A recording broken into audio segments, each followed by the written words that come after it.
Mauvaise nouvelle pour Cédric Jubilard puisque le juge des libertés de Toulouse a annoncé, ce lundi 13 juin 2022, la prolongation de sa détention provisoire.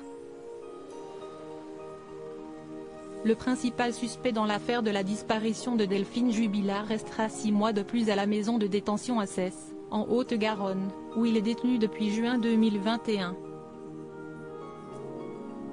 Face à une décision qui peut être difficile à comprendre au vu de l'absence d'avancées notoires dans l'affaire Jubilard, Actu Toulouse s'est penché sur les raisons pour lesquelles Cédric Jubilard n'a pas été libéré sous contrôle judiciaire. Selon nos confrères, 5 éléments en particulier expliquent la prolongation de la détention provisoire. Le premier est que Cédric Jubilard reste le principal suspect et que des indices graves et concordants viennent appuyer cette hypothèse. Selon la justice, Delphine et Cédric Jubilard seraient disputés violemment le soir du 15 décembre 2020 et la dispute aurait dégénéré en féminicide. Le deuxième élément réside justement dans les témoignages qui vont dans le sens de cette hypothèse.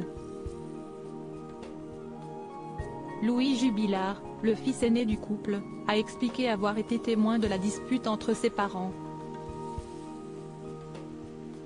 Par ailleurs, 2 voisines ont entendu des cris de femmes, possiblement de Delphine Jubilard, aux alentours de 23 h le soir de la disparition.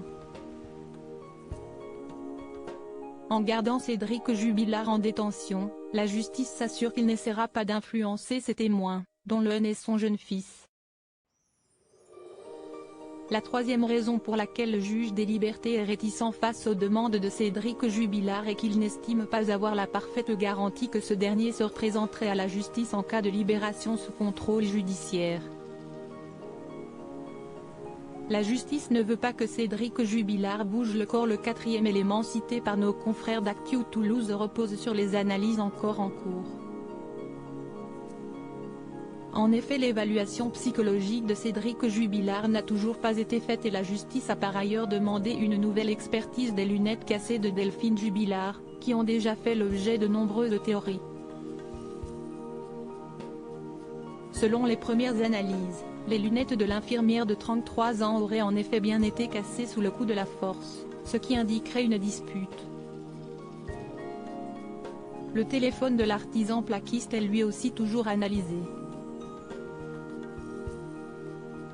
Enfin, le cinquième élément est que face à tous ces indices qui pointent Cédric Jubilard du doigt, la justice redoute qu'une fois remis en liberté, ce dernier en profite pour aller déplacer le cadavre de Delphine Jubilard, comme il l'aurait demandé à sa compagne et à son codétenu pendant sa détention.